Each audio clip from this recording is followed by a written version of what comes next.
verset 22. Om Namo Bhagavate Vasudevaya.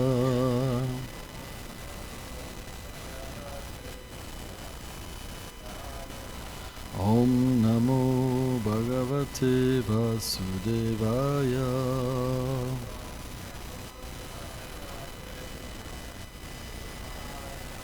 Om Namo Bhagavate Vasudevaya.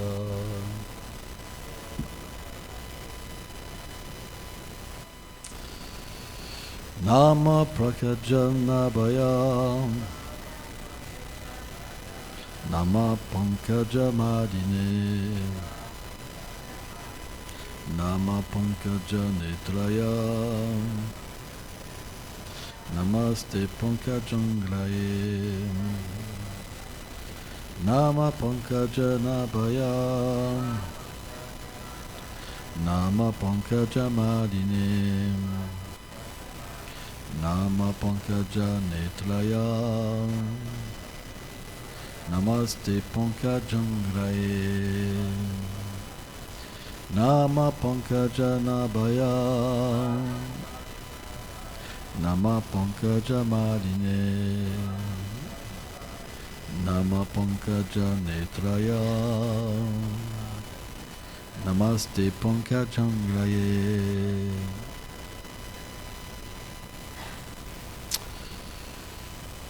Traduction.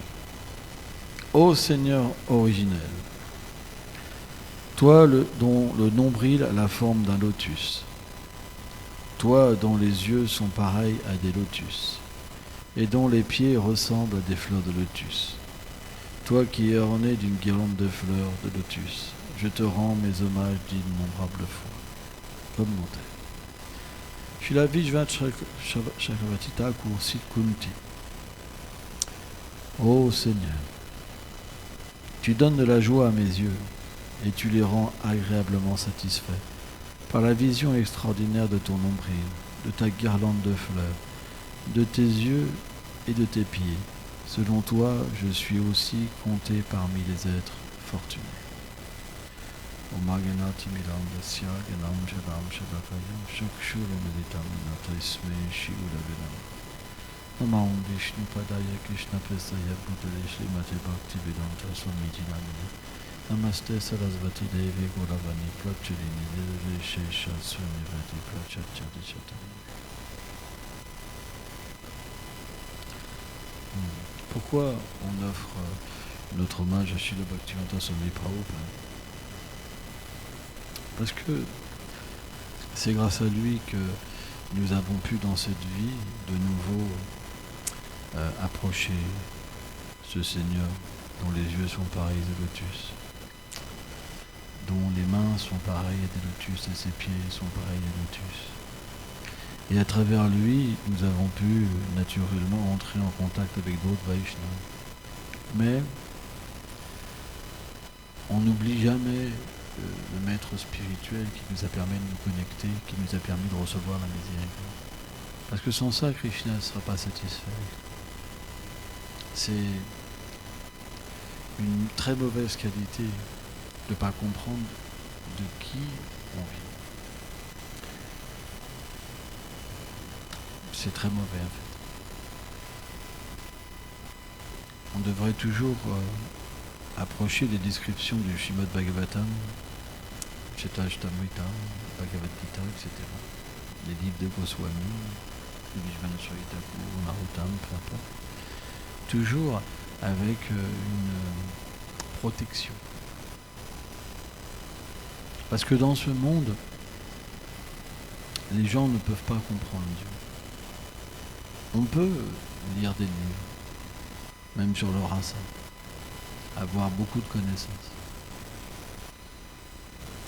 et faire des classes incroyables, jongler avec les mots, etc. et impressionner les êtres. Mais ça ne va pas impressionner les dévots du Seigneur et le Seigneur lui-même.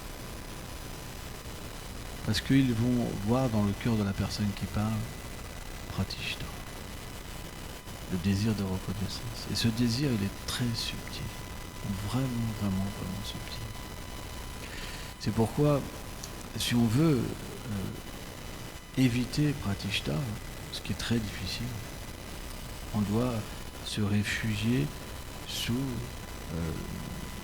la protection des pieds paris de lotus de Srila Prabhupada. C'est très important. Qu'est-ce que ça veut dire, Prabhupada? Il y a beaucoup de Prabhu, de maîtres.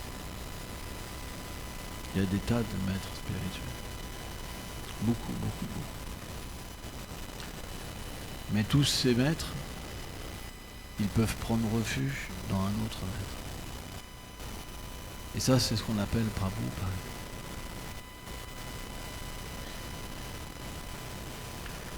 Et notre principe, c'est que, en prenant refuge d'une personne qui s'appelle Prabhupada et qui mérite ce nom, alors on bénéficie de la miséricorde de tous les autres maîtres aussi. C'est comme adorer Krishna. Si on adore Krishna, on satisfait tous les dévots. De la même manière, les associés du Seigneur, quand ils viennent sur la terre,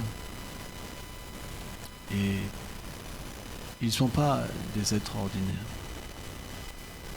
Ils amènent le pouvoir, la directive de Srimati Radharani, de pas simplement délivrer les êtres vivants de la souffrance. Ça, c'est pas grand-chose.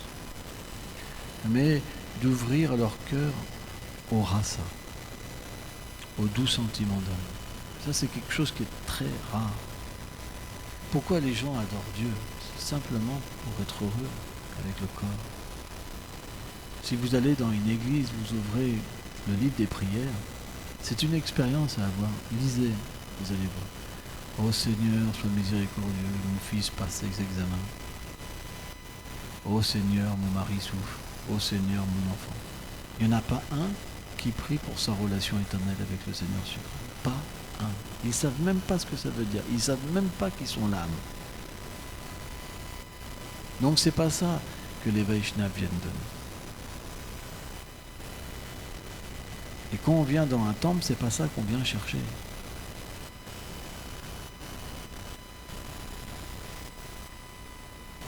On vient chercher cette miséricorde pour nous enlever l'ignorance. De penser qu'on est le corps, de penser qu'on a une relation avec les êtres dans ce monde. Combien de parents avons eu dans les vies passées? Il y a une histoire dans le Bhagavatam d'un roi qui avait perdu son enfant. En fait, il avait 1000 épouses. 1000 épouses. Il n'arrivait pas à avoir un enfant. Il se lamentait. Il se lamentait tellement que Narada Muni est arrivé avec lui. Narada Muni est venu. Et il a dit, qu'est-ce qui se passe au roi? Il dit, j'ai pas de successeur, et sans successeur, ma vie est inutile, je suis un roi. Donc il lui a dit, d'accord, je te donne cette bénédiction que tu es un fils. Donc le principe souvent c'est qu'ils font un yaga, et dans les temps védiques apparaissait un pot avec du ki ou du riz au lait. Mais il lui a dit, Narada il dit, en fait ce fils sera une source de bonheur et de souffrance. Et donc le roi était tellement heureux de pouvoir avoir un enfant que même quand il a entendu souffrance, c'était pas tellement grave. Il s'est dit, mais qu'est-ce que c'est pour un père, la souffrance d'avoir un enfant? C'est comme le bonheur. Prabhupada dit, par exemple, pour les excréments, personne n'aime. Les excréments des autres. C'est quelque chose qui est connu. Pourtant, la mère, quand elle essuie les excréments de son enfant, c'est comme des centrales. Prabhupada explique ça. C'est peut-être pas les mêmes enfants, peut-être. C'est peut-être pas les mêmes enfants. C'est Prabhupada, comme il n'y a pas de ce monde, automatiquement. Là, ça ne va pas être les mêmes enfants. Mais c'est une expression. Ça veut dire que la mère, elle n'est pas répugnée à nettoyer les excréments de son enfant. Ça fait partie de l'affection parentale. Ouais, je sais pas. L'affection parentale, ça veut dire nettoyer les fesses de son enfant. Ah bah, oh,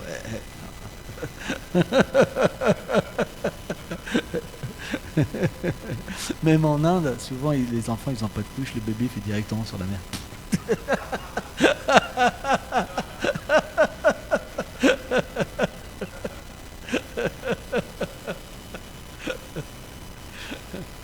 Bon, on se passera des explications.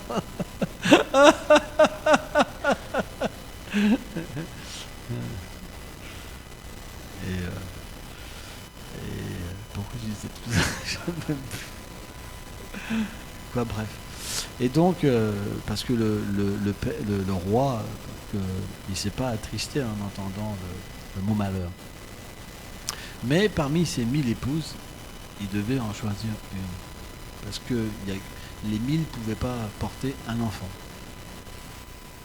Et le roi avait une nature très équanime, parce que dans les temps védiques,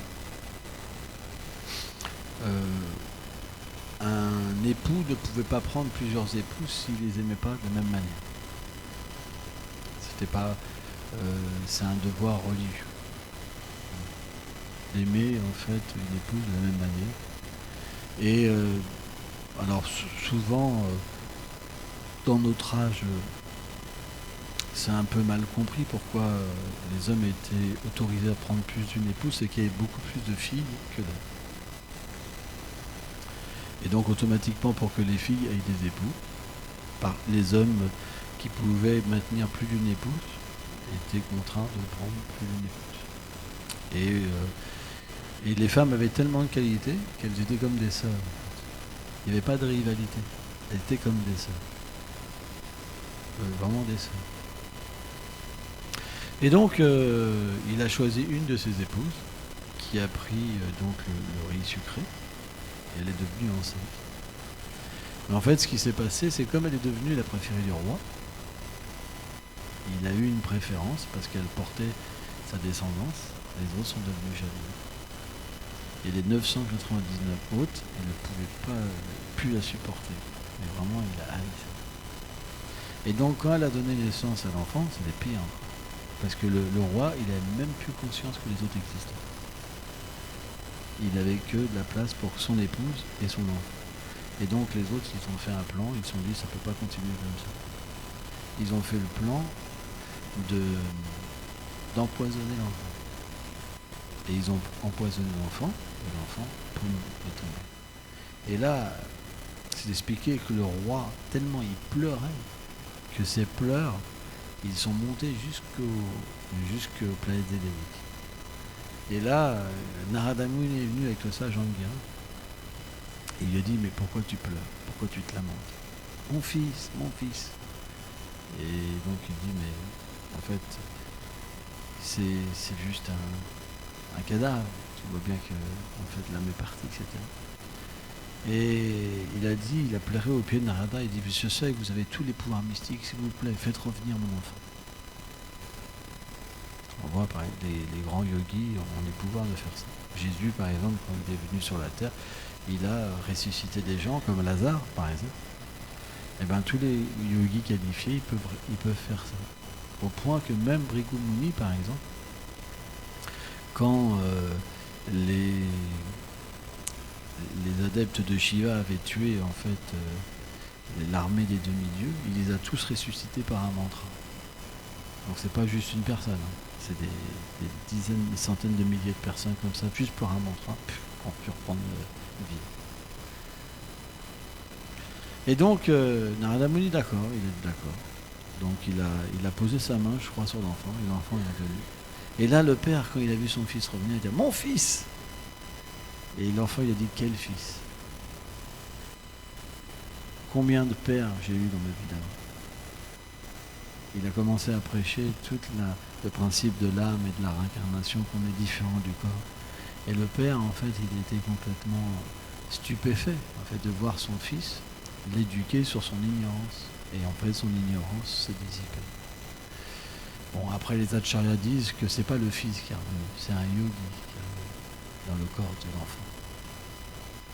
Parce que il voulait avoir darshan de Narada Muni et parler en fait des gloires de l'âme.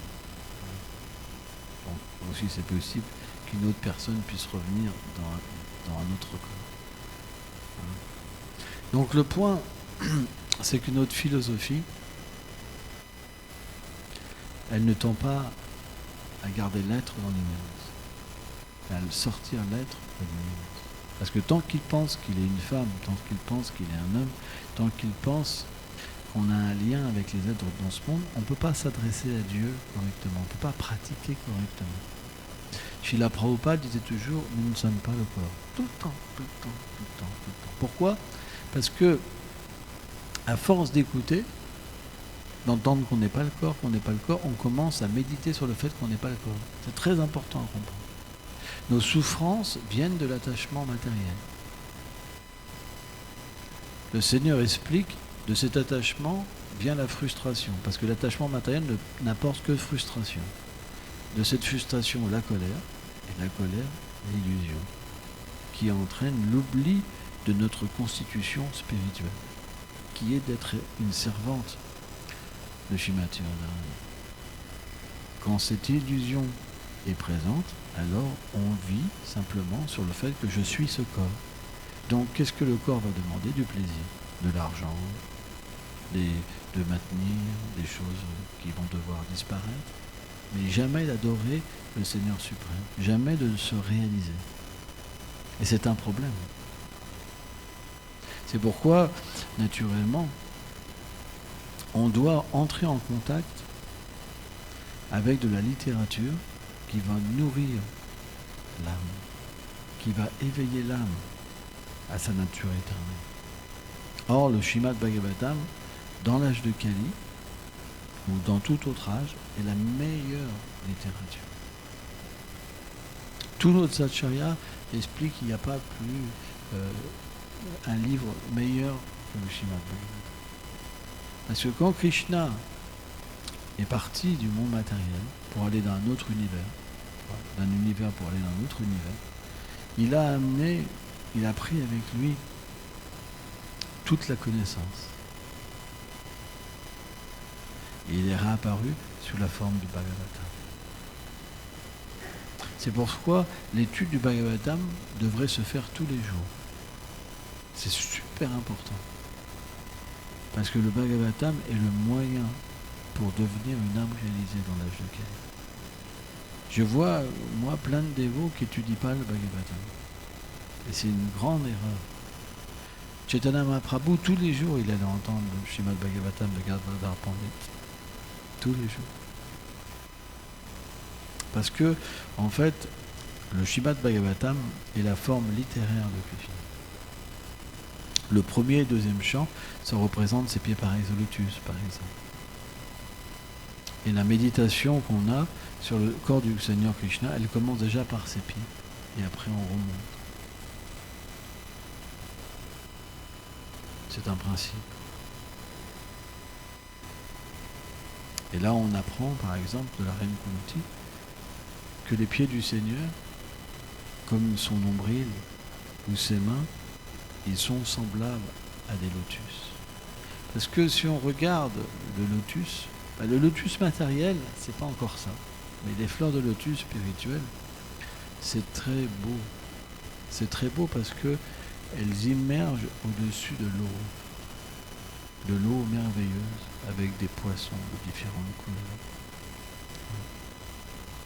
Où le pollen des fleurs est sur l'eau aussi, avec les cygnes, avec différents oiseaux, qui est jonché en fait les lacs d'arbres à souhait, par exemple, avec des marches, avec des balançoires.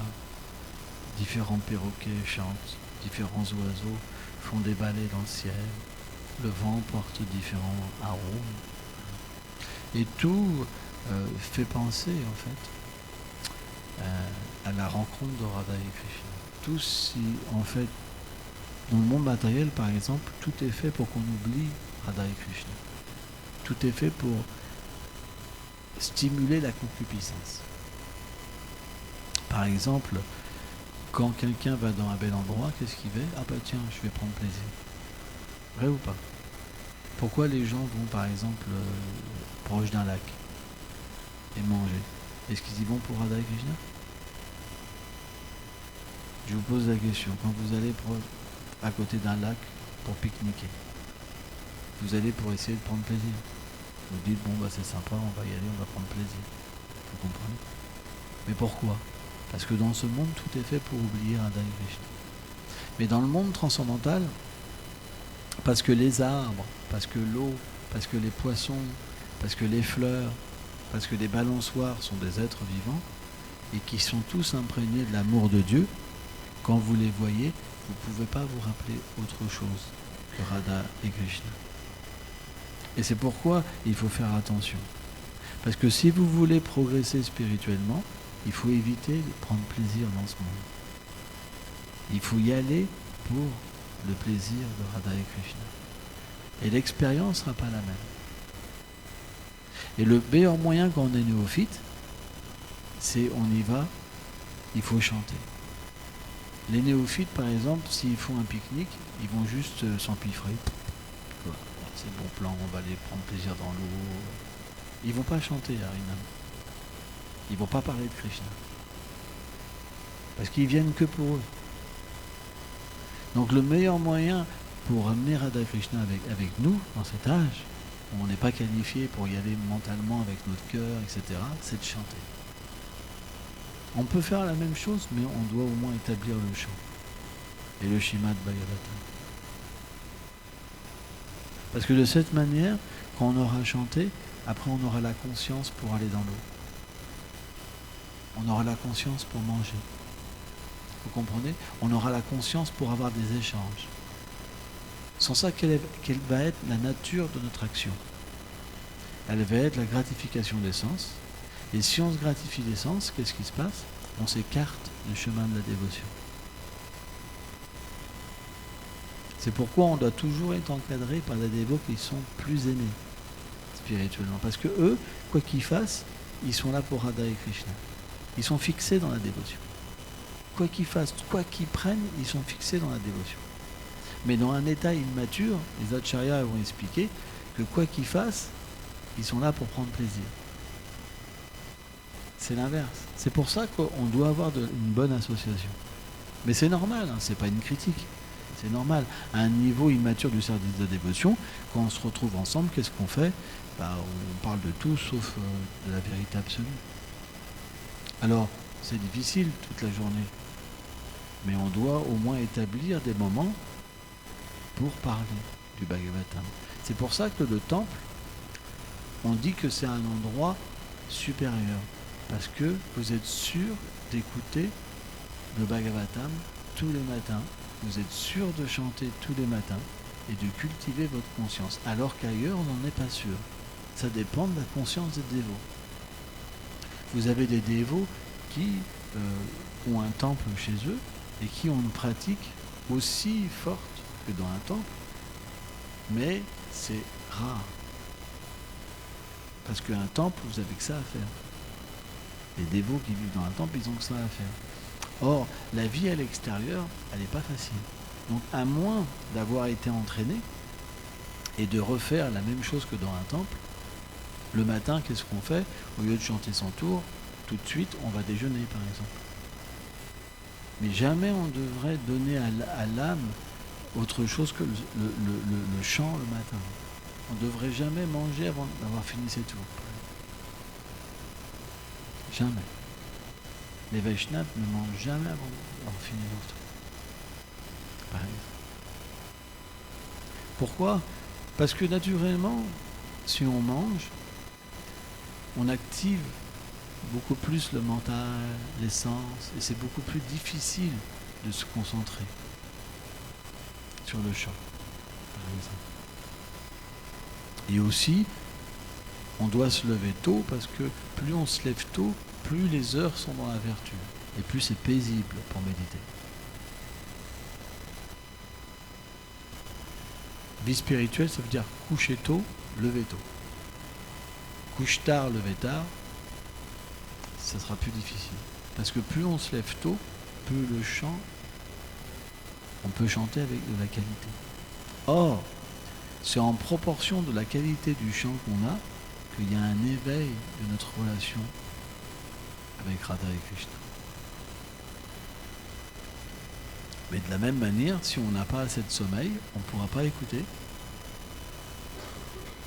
Et le chant ne sera pas qualité.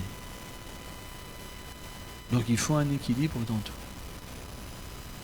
C'est pour ça, les acharyas ont dit que celui qui vit dans la vertu, il dort à peu près 6 heures par nuit.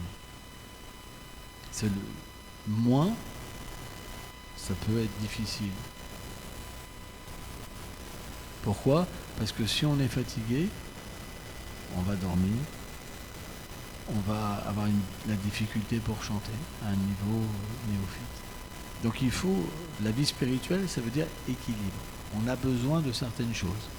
Par exemple, si quelqu'un a besoin même plus, s'il dort moins, ça va être difficile, par exemple. Donc jusqu'à 7 heures, on peut dormir. Prabhupada, dans certains passages, il dit 7 heures. De 5 à 7 heures. Ça dépend des endroits. Parce qu'on a tous des besoins différents. On a tous des besoins différents, il y a des morphologies différentes. Donc chacun doit être conscient en fait de ce qu'il a besoin. Moi je vois par exemple les dévots, il y en a plein, ils sont toujours en train de fermer les yeux, de dormir par exemple, parce qu'ils sont fatigués. Donc qu'est-ce que ça coûte parfois de faire une petite sieste? Parce que quand la fatigue est là, on s'énerve plus facilement, on s'énerve, on supporte beaucoup moins de choses, par exemple. Et qui sait que finalement, sur qui on se décharge? Sur les gens qu'on connaît le plus. Voilà. Parce que les gens qu'on connaît pas, on est toujours sympa. On montre toujours beaucoup de qualité, et les gens qu'on connaît bien, plam. Ah, tu tombes bien, toi, plam. Une petite décharge. Et finalement, qu'est-ce qui se passe? Quand on se décharge sur quelqu'un, ça énerve la personne, qui va énerver une autre personne, qui va énerver une autre personne. Donc, ça tourne. Voilà. Et il y a une mauvaise ambiance qui règne. Et tout ça, ça peut être simplement parfois une demi-heure de sommeil, un quart d'heure de sommeil, juste un quart d'heure de sommeil. Donc on doit absolument, essayer de régler notre vie pour qu'elle soit la plus agréable aussi pour les autres et pour nous-mêmes. C'est important. C'est important. Par exemple, même des fois, juste fermer les yeux et chanter mentalement. Et relâcher complètement notre corps. Juste respirer profondément et chanter. Ça suffit pour se reposer. Le chant, en fait, qu'est-ce qui nous fatigue beaucoup dans cette vie? C'est parce qu'il y a 3 sortes de souffrances qui viennent nous chercher constamment. La lutte, c'est très difficile. Quand la vie est paisible, on est beaucoup moins fatigué. Et ce qu'on a remarqué parfois dans notre vie, on a des moments plus difficiles. Et on est très fatigué. Parce que c'est épuisant, les problèmes. C'est dur. Les problèmes, c'est épuisant. On a l'impression que ça fait fondre le cerveau.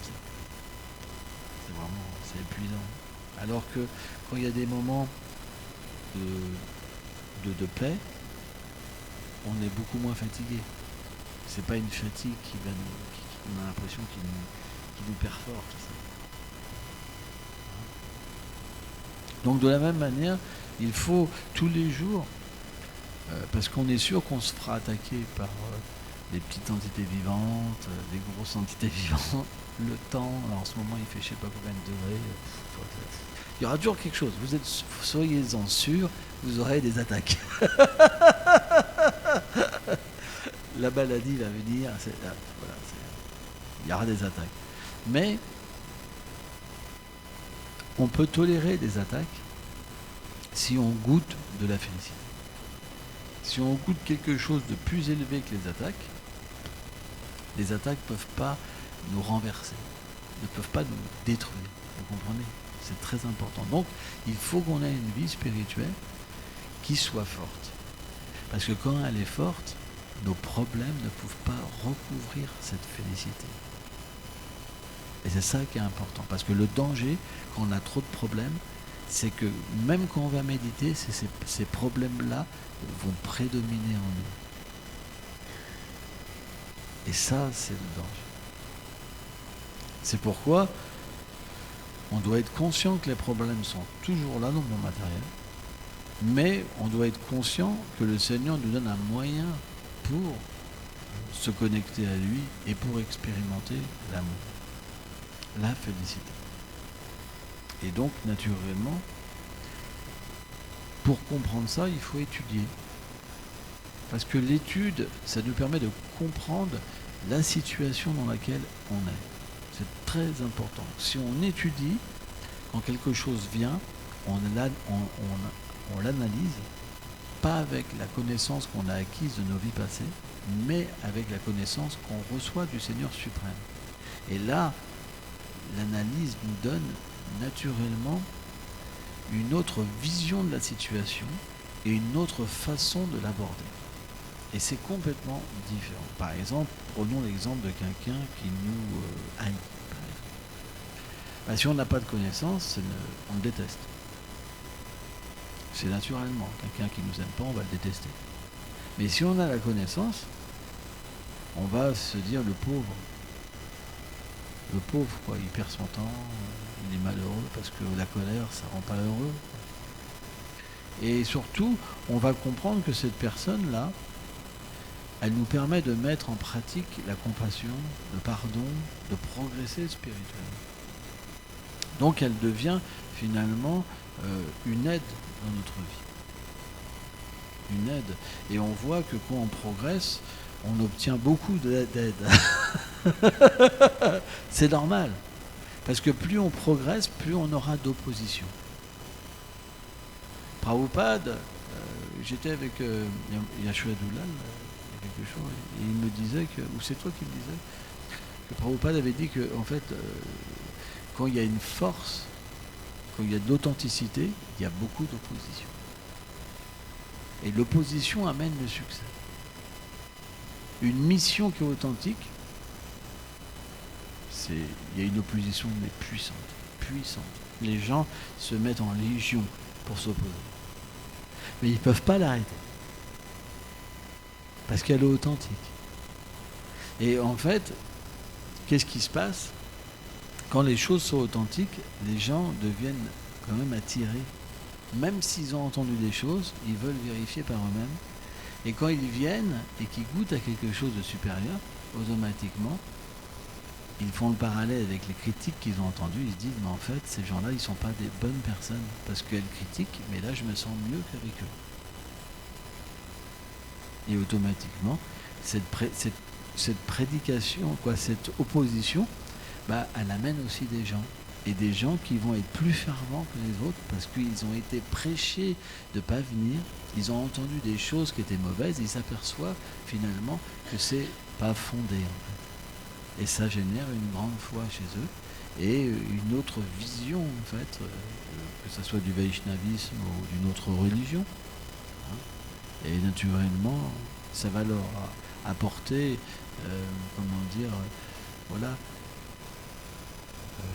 une conscience qui est supérieure.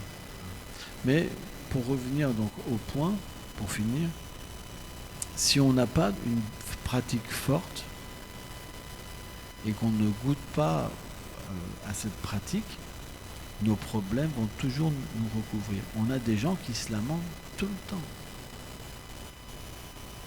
Mais tout le temps. Leur vie, c'est la lamentation. Leur vie, c'est un océan de souffrance. Donc, ils peuvent dominer cet océan en ayant une expérience spirituelle. Et l'expérience, tout le monde peut l'avoir. Parce qu'on est là, on n'est pas la lamentation. La lamentation n'amène pas à Krishna.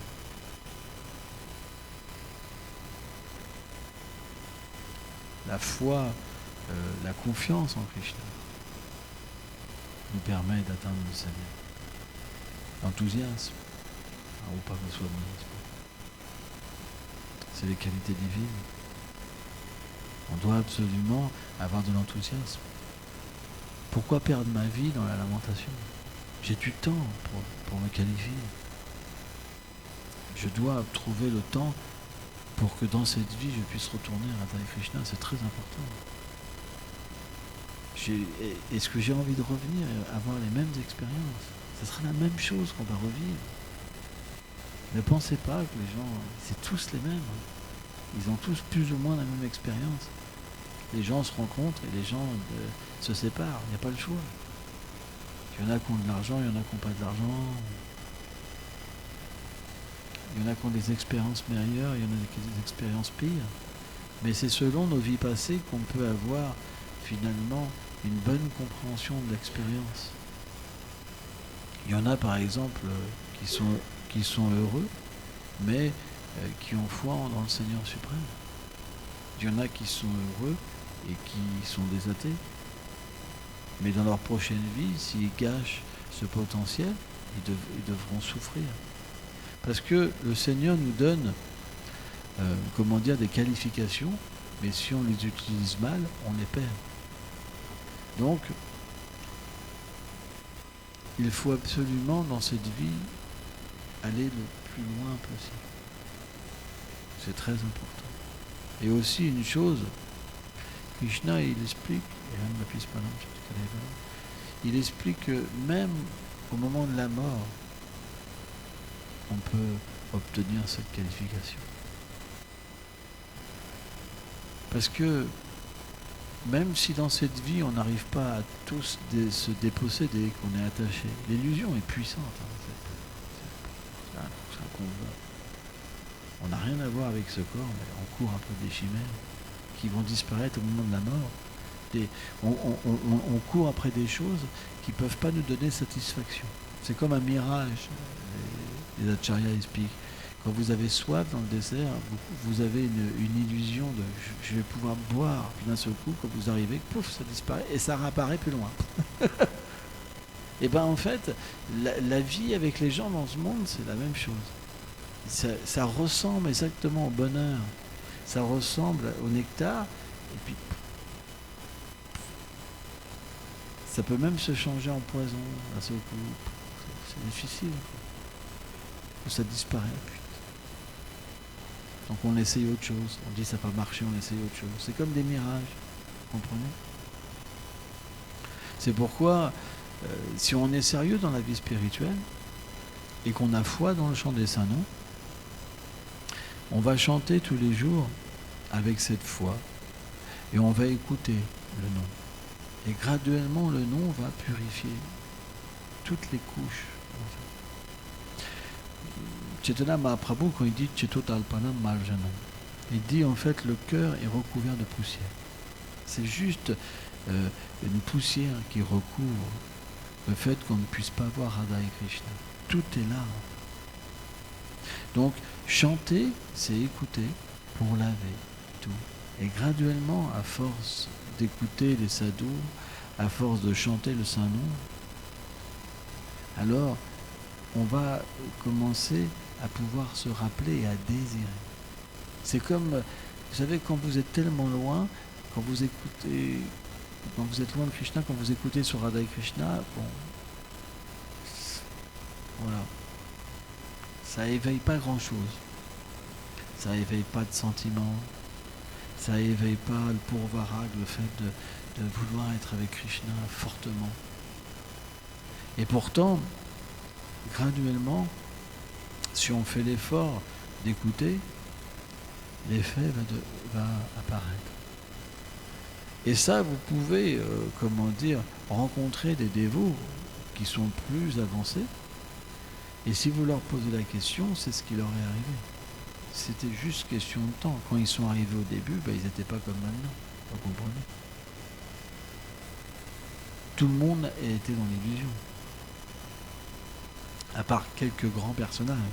Mais la plupart, ils ont été dans une forme d'illusion.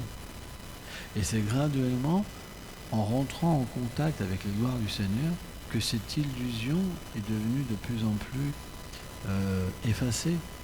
Et que le désir d'avoir une relation avec Krishna s'est éveillé. Donc ça vient graduellement. Mais si on ne comprend pas à travers les Écritures que ça vient graduellement, qu'est-ce qu'on va faire ? On est comme un enfant qui veut attraper la lune. Vous savez, parfois la lune, les Shastras expliquent qu'elle apparaît dans l'arbre. Parce qu'elle est dans le ciel et à travers l'arbre, on a l'impression qu'elle est comme dans un fruit. Et l'enfant, il dit, je veux ça. Et la mère, elle va dire, mais c'est la lune, tu ne peux pas la voir. Et puis l'enfant, c'est de la même manière. Vous n'avez pas la qualification. Ça ne sert à rien de vous lamenter. Travaillez sur le fait de vous purifier. Parce que la lamentation, c'est pas, cette lamentation, elle va vous détruire sans ça. La lamentation spirituelle, c'est un haut niveau. En fait. Quand avec le goût et la pratique, la swarup commence à être révélée. On a un indice de qui on est et on commence à pleurer pour notre propre réalité. Mais avant la lamentation, ça peut nous détruire. J'y arrive pas.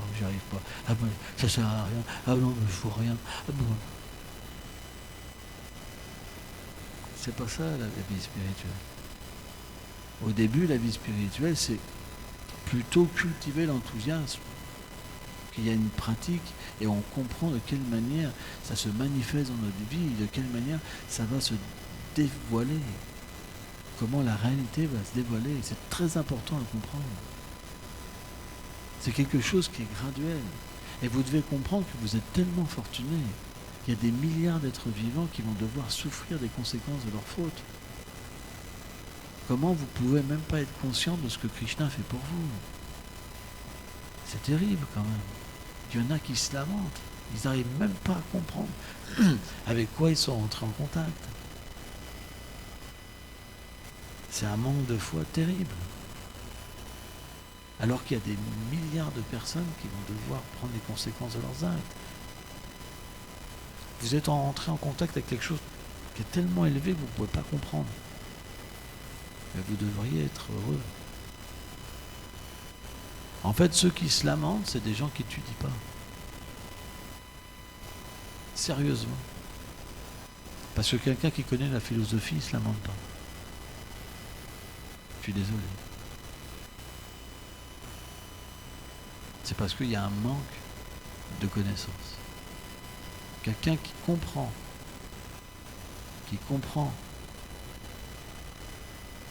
qu'est-ce qu'il fait, il ne peut pas se lamenter. Parce qu'il est tellement fortuné. Tellement fortuné. Et même les membres de sa famille sont tellement fortunés. Chez Narayana Maharaj explique quand quelqu'un devient un dévot, la famille de ces personnes qui sont en train de souffrir, ils obtiennent tout de suite comme une réalisation qu'il y a un dévot qui est apparu dans leur famille. Parce qu'ils deviennent instantanément délivrés. Pourquoi vous ne sentez pas ça? Pourquoi vous ne sentez pas que vous êtes sauvé?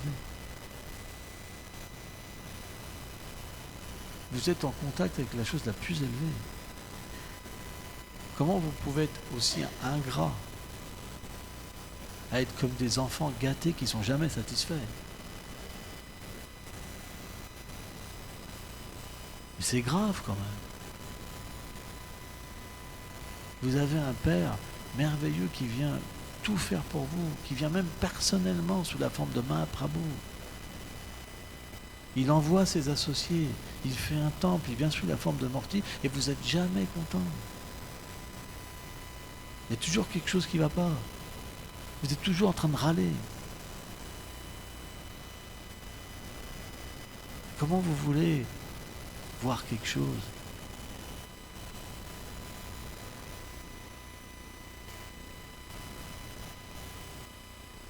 Il faut être reconnaissant, c'est au moins le minimum. Et ça vient si vous étudiez, si vous comprenez ce que vous êtes en train de faire. Tous les jours, il faut étudier. Tous les jours. Et graduellement, quand l'intelligence sera nourrie correctement, alors le mental, il n'aura pas le pouvoir de vous détruire. Parce que vous pourrez discriminer. Quand quelque chose de mauvais apparaîtra en vous, vous pourrez voir que c'est quelque chose de mauvais. Et vous ne le suivrez pas. Peut-être qu'il essaiera au début de vous influencer. Il y aura un moment, ça sera difficile. Mais vous aurez la force de le rejeter. Parce que les instructions du Seigneur, elles sont supérieures, elles sont puissantes. Si vous prenez refuge dans les instructions du Seigneur, vous serez délivré de l'emprise du mental. Mais les gens qui n'ont pas de foi dans les instructions du Seigneur suprême, ils sont toujours sur la plateforme du mental.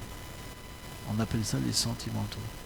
ils ont foi dans leurs sentiments plus que dans les paroles du Seigneur sur eux. Et ils rencontrent que des problèmes. Ils vivent que sur des apparences. Ils ne voient pas l'âme. Ils voient leur intérêt et comment les autres ils sont par rapport à leur intérêt. C'est vrai. Donc s'il y en a un qui ne sourit pas, s'il y en a un qui ne leur dit pas bonjour, c'est la catastrophe. Mais quelqu'un qui a la connaissance, il n'agit pas comme ça. Il n'est pas le centre du monde, il est le serviteur. Au lieu d'enfoncer les gens, il les aide. C'est difficile, mais c'est mieux d'être dans cette dynamique, vous comprenez ? Quand on est un serviteur, on veut naturellement que le Seigneur soit satisfait. Et dans ce monde, il nous donne un moyen, c'est d'aider les autres pour qu'ils progressent. C'est pourquoi on doit essayer d'être un serviteur. Mais pour ça, il faut nourrir l'intelligence.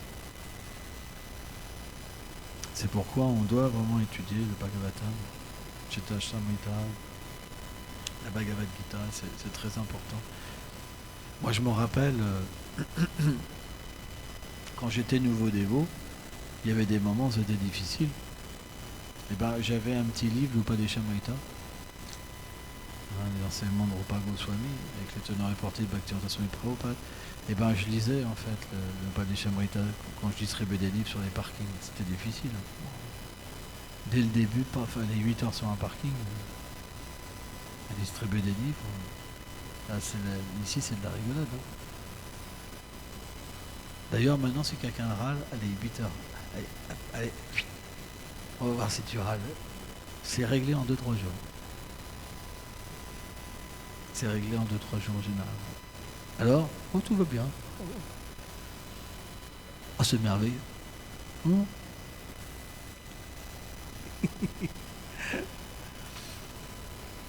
La distribution des livres, c'est vraiment un moyen merveilleux d'apprécier les dévots. Parce que quand on n'est qu'avec les dévots, souvent on se fait la guerre entre dévots. Ah, t'as vu. Mais quand on va distribuer des livres, on peut se faire tellement, envoyer, comment on peut dire, paître, tu vois. Ah ben ça va. Ouais. J'ai un petit livre. J'en veux pas de tes livres. T'as le truc, toi. Donc à un moment à un autre, c'est difficile. Le faux ego, il en prend un coup. Hein. Vous essayez de chanter ma mantra, d'être humble, mais c'est pas évident. Et naturellement, quand vous revoyez les dévots, vous êtes vraiment content de les voir. Mais je vois, moi, je dirais pas les noms, je balancerai pas. Hein. Mais je vois, il y a des gens chez nous, c'est ce qui se passe, parce que comme ils sont toujours dans une certaine facilité, ils ne comprennent pas l'importance de l'association des dévots. Parce que si on enlève les dévots, notre vie spirituelle, c'est foutu. C'est grâce aux dévots, aux petits dévots, aux grands dévots. C'est pas que les grands dévots, mais tout le monde participe. C'est grâce à eux, aujourd'hui, si on peut être là, si on peut rester un dévot, etc. C'est pas par nous-mêmes. Et quand on distribue des livres, c'est quelque chose qu'on perçoit facilement, parce que c'est pas facile. Et d'ailleurs, les gens qui distribuent des livres, ils sont toujours sympas avec les dévots. Moi, je me rappelle, quand j'habitais au Temple de Paris, il y a longtemps maintenant, c'était en 1993. En 92, j'étais à la Nouvelle-Mayapur. En 93, on m'a demandé de venir au Temple de Paris. Alors, j'avais pas trop envie. On m'a forcé, je dirais. Hein, il y avait un commandant de temple à cette époque-là. Il était dur, mais dur. Wow. Vraiment.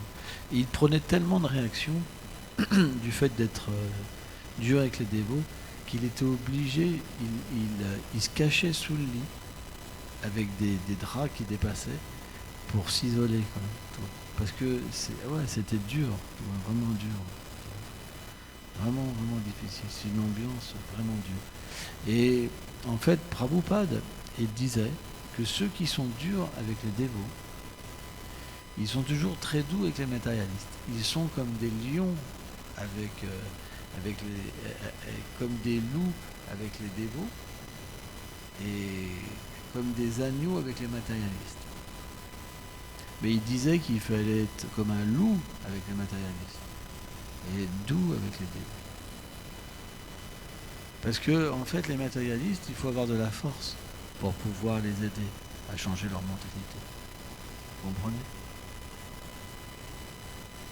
Quand on dit d'être un loup, c'est pas de manger, hein, c'est pas de faire du mal, vous comprenez ? Mais vous comprenez ? Mais c'est un principe, c'est que voilà, on devrait plutôt être doux avec les gens qui font un effort pour être un dévot. Quoi.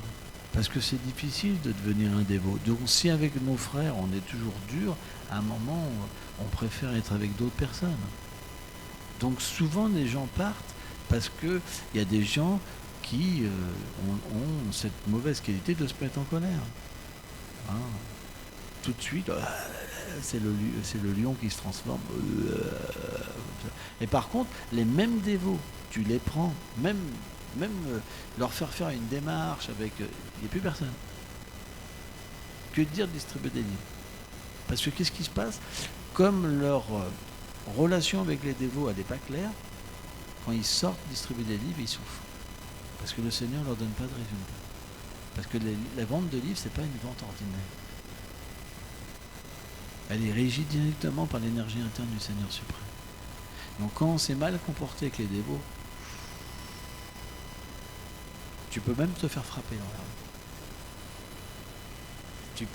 Tu comprends tout de suite qu'est-ce qui se passe. Le Seigneur te donne directement l'intelligence pour voir tes erreurs, et c'est au fur et à mesure que tu te repentis que ça disparaît.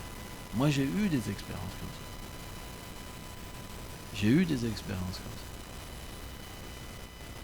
Je me rappelle, moi, d'une fois, j'avais été distribuer des livres dans la rue, et tout le monde me rejetait et tout. Je dis, oh Seigneur, c'est pas possible. Toi. Et puis j'ai tout de suite compris, c'est parce que j'avais mal parlé à un dévot le matin. Et je me suis repenti, je lui ai dit, pardonne-moi Seigneur, je ne recommencerai pas et tout. Et une fois que le Seigneur était satisfait, après c'est parti, de tous les côtés ça partait. J'appelais les gens, même à distance, je sais pas, même à 20 mètres comme ça, ils venaient. Ils sortaient le billet comme ça et tout, sans même comprendre qu'est-ce qui se passait. Mais non, mais ces expériences-là, ça nous fait vraiment voir l'importance d'avoir... une fois, il y en a un, je vais raconter l'histoire. Une fois, il y en avait un, mais il était super loin comme ça. Et je l'appelle, je suis comme ça. Je me dis, viens comme ça, il vient comme ça. Il tremblait comme ça. Il a pris son portefeuille, il m'a donné le billet, comme ça, il a pris le livre, il m'a regardé comme ça. Et il m'a dit, qu'est-ce que tu m'as fait? Comme ça.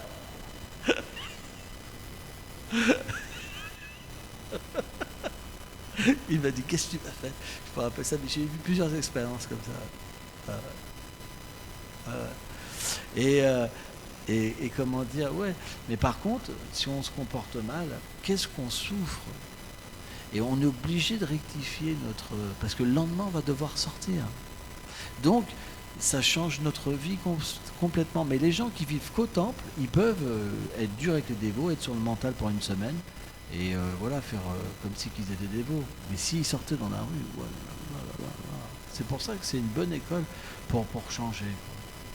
Et il y aurait beaucoup moins si les dévots prêchaient, il y aurait beaucoup moins de combats entre les dévots.